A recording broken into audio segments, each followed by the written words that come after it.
ദൈവനാമത്തിന് മഹത്വമുണ്ടാകട്ടെ. എല്ലാ പ്രിയപ്പെട്ടവർക്കും ഒരിക്കൽ കൂടി വേഗം വരുന്ന കർത്താവായ യേശുക്രിസ്തുവിൻ്റെ നാമത്തിൽ സ്നേഹ വന്ദനം. കഴിഞ്ഞ ക്ലാസ്സിൽ നമ്മൾ ചിന്തിച്ചത് വിഗ്രഹാരാധനയ്ക്കെതിരായിട്ട് യോശിയ രാജാവ് എടുത്ത നടപടികളെ കുറിച്ചാണ്.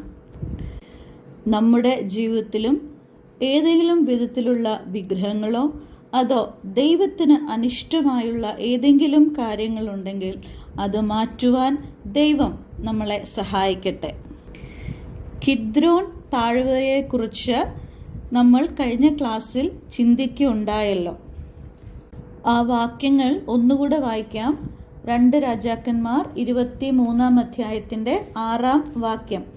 അശേര പ്രതിഷ്ഠയും അവൻ യഹോവയുടെ ആലയത്തിൽ നിന്ന് യെരൂശലേമിന് പുറത്ത് കിദ്രോൻ തോട്ടിങ്കിലേക്ക് കൊണ്ടുചെന്ന് കിദ്രോൻ താഴ്വരയിൽ വെച്ച് ചുട്ട് പൊടിയാക്കി പൊടി സാമാന്യ ജനത്തിന്റെ ശവകുടീരത്തിന്മേൽ ഇട്ട് കളഞ്ഞു.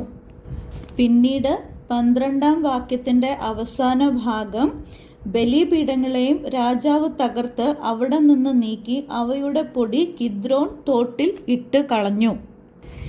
ഇന്നത്തെ ക്ലാസ്സിൽ ഈ കിദ്രോൻ താഴ്വരയെ പറ്റി ചില കാര്യങ്ങൾ ചിന്തിക്കാം എന്നാണ് ഞാൻ ആഗ്രഹിക്കുന്നത്. കിദ്രോൻ എന്ന വാക്കിന്റെ അർത്ഥം നമ്മൾ നേരത്തെ ചിന്തിച്ചതാണ്, ഇരുട്ട്, ഡാർക്ക്നെസ് എന്നാണ്. ഈ താഴ്വര പഴയ യെരൂശലേമിന്റെ നോർത്ത് ഈസ്റ്റ് ഭാഗത്താണ് സ്ഥിതി ചെയ്യുന്നത്. ഇത് temple mount and mount of ഒലിവ്സിനെ സെപ്പറേറ്റ് ചെയ്യുന്നതാണ്. ടെമ്പിൾ മൗണ്ടും ഒലിവ് മലയും സെപ്പറേറ്റ് ചെയ്യുന്ന ഒരു താഴ്വരയാണ് കിദ്രോൻ താഴ്വര. വേദപുസ്തകത്തിൽ ഈ താഴ്വരയെ പറ്റി പറയുന്ന ചില കാര്യങ്ങൾ നമുക്കൊന്ന് ശ്രദ്ധിക്കാം. 2 ശമൂവേൽ 15 അധ്യായം 23 വാക്യം നമുക്കൊന്ന് വായിക്കാം.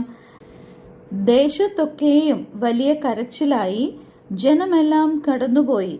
രാജാവും കിദ്രോൻ തോട് കടന്ന് ജനമൊക്കെയും മരുഭൂമിയിലേക്കുള്ള വഴിക്ക് പോയി. ഈ വാക്യത്തിന്റെ കോണ്ടെക്സ്റ്റ് നമുക്കറിയാം. തൻ്റെ മകനായ അബ്ശാലോമിനെ പേടിച്ച് ദാവീദ് രാജാവ് ഓടിപ്പോകുന്ന ഒരു സംഭവമാണിത്. താൻ ഓടിപ്പോകുന്ന സമയത്ത് ഈ കിദ്രോൻ താഴ്വരയിൽ കൂടിയാണ് പോയത് എന്ന് നമുക്ക് കാണുവാൻ കഴിയുന്നുണ്ട്. ഇവിടെ ഭയന്നുള്ള ഒരു ഒളിച്ചോട്ടത്തെ നമുക്ക് കാണുവാൻ കഴിയുന്നുണ്ട്.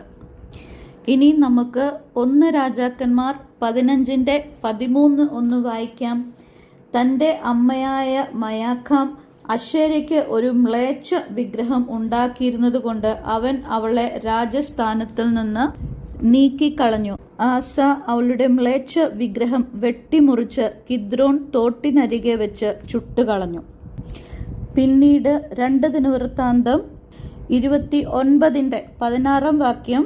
പുരോഹിതന്മാർ യഹോവയുടെ ആലയത്തിന്റെ അകം വെടിപ്പാക്കുവാൻ അതിൽ കടന്ന് യഹോവയുടെ ആലയത്തിൽ കണ്ട മലിനതയൊക്കെയും പുറത്ത് യഹോവയുടെ ആലയത്തിന്റെ പ്രാകാരത്തിൽ കൊണ്ടുചെന്ന് ലേവ്യർ അത് കൊണ്ടുപോയി കിദ്രോൻ തോട്ടിൽ ഇട്ട് കളഞ്ഞു. ആസ രാജാവും ഹെസക്യ രാജാവും പിന്നെ നമ്മളിപ്പോൾ പഠിച്ചുകൊണ്ടിരിക്കുന്ന യോശിയ രാജാവും വിഗ്രഹങ്ങളെ നശിപ്പിച്ച് ഈ താഴ്വരയിലാണ് ഇട്ട് കളഞ്ഞത്. ഇനി പുതിയ നിയമത്തിലേക്ക് വന്നാൽ യോഹന്നാന്റെ സുവിശേഷം 18 അധ്യായം 1 വാക്യം. ഇത് പറഞ്ഞിട്ട് യേശു ശിഷ്യന്മാരുമായി കിദ്രോൻ തോട്ടിന് അക്കരയ്ക്ക് പോയി. അവിടെ ഒരു തോട്ടമുണ്ടായിരുന്നു, അതിൽ അവന് ശിഷ്യന്മാരും കടന്നു. നമ്മുടെ കർത്താവായ യേശു ക്രിസ്തുവിനെ അറസ്റ്റ് ചെയ്യുന്നതിന് മുൻപായിട്ട് യേശു കർത്താവ് ഗെത്സമനയിൽ പ്രാർത്ഥിച്ചതായിട്ട് നമുക്ക് പിന്നീടുള്ള വാക്യങ്ങളിൽ വായിക്കാം. ആ ഗെത്സമന തോട്ടത്തിൽ പോകുന്നത് ഈ കിദ്രോൻ താഴ്വരയിൽ കൂടിയാണ്. ഗെത്സമനയിൽ വെച്ച് നമ്മുടെ യേശു കർത്താവ് വളരെ ദുഃഖിച്ച് പ്രാർത്ഥിച്ചത് നമുക്കറിയാമല്ലോ, അല്ലേ? പിതാവേ, കഴിയുമെങ്കിൽ ഈ പാനപാത്രം എങ്കിൽ നിന്ന് നീക്കണം, എങ്കിലും എൻ്റെ ഇഷ്ടമല്ല അങ്ങയുടെ ഇഷ്ടമാകട്ടെ എന്ന് കർത്താവ് ഗെത്സമനയിൽ വെച്ച് പ്രാർത്ഥിച്ചു. വളരെ ദുഃഖത്തോടെ പ്രാർത്ഥിച്ചു. യോവേൽ പ്രവചനം 3:2 കിദ്രോൻ താഴ്വരയെക്കുറിച്ച് പറയുന്നുണ്ട്. അവിടെ ഒരു ന്യായവിധി നടക്കുവാനുണ്ട് എന്ന് അവിടെ പറയുന്നുണ്ട്.